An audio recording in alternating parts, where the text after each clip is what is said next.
What's up, North America? I'm Dave DeBon. Thanks so much for tuning in to the Underrated Pod. Hey, listen, on tonight's show, we are going to talk about Steve Ballmer, the Los Angeles Clippers, a big scoreboard that they have that apparently can be used to fire t-shirts to everybody in the arena, as well as the Steve Ballmer cam. But the real story that I wanted to talk to you all about was Steve Ballmer's quote that he had yesterday. And he said, and I quote, "I hated that Paul George left the Clippers."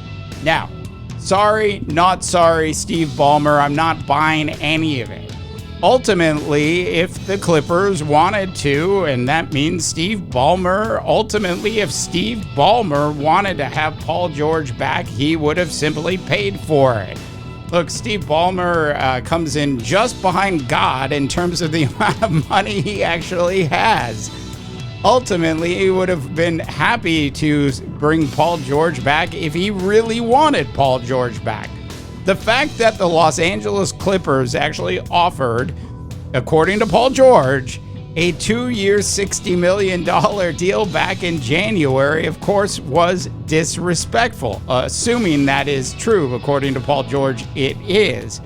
Look, ultimately, the Clippers, if they wanted to sign Paul George, they could have. They were going to, according to Paul George, have to spend more than the $153 million that they gave to Kawhi Leonard. George just simply wanted a fourth year on his deal. Either that or a no trade clause. So if the Clippers, which is Steve Ballmer, really wanted to sign Paul George, they would have done it. Look, I hate it when owners come out and say stuff like this, especially after you know and I know and we all know that ultimately the buck starts and ends with Mr. Ballmer inside that Los Angeles Clipper organization. Now, the Clippers were actually showing off their new arena on Friday. They've got the tremendous scoreboard, or the Halo board, as they call it. Now, that Halo board apparently is able to fire t-shirts to every single seat in the arena. I mean, that's some pretty cool tech, if you ask me. Now, no word yet whether or not the arena is actually using CrowdStrike to help protect them from hackers. So I can only imagine what would happen if somehow that system had a issue. Look, ultimately, I'm not sure what this is all about. Look, who needs to be able to direct a t-shirt to everybody via a cannon from a scoreboard? I guess when you're spending $2 billion and, only 100,000 of that actually costs to actually put in the Steve Ballmer cam, I'm not joking. They are actually going to have a Steve Ballmer cam at the arena. So I guess when you have all of this money and you've got a little leftover money, you're ultimately just drawing things up on a whiteboard, trying to come up with some cool ideas.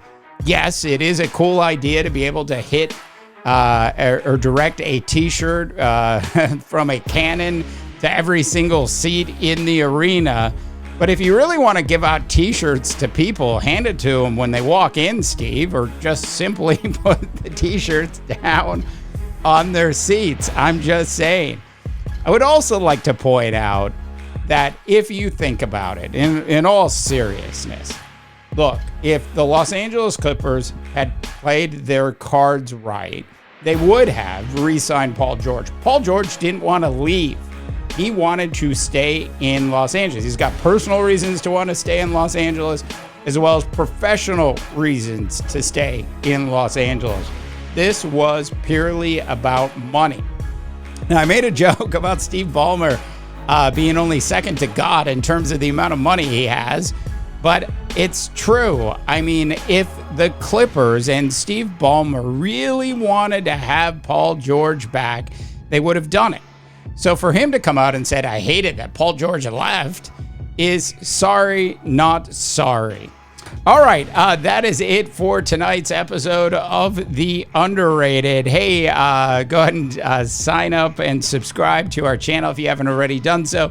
Please like this video. Look, we're We've cleared 1 million views in the past 12 months between our shorts and our long form videos. Really appreciate all the support, North America.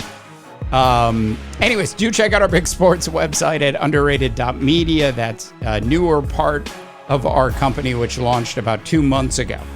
All right. For the underrated, I am Dave DeBaugh, wishing you all a tremendous rest of your sports viewing day.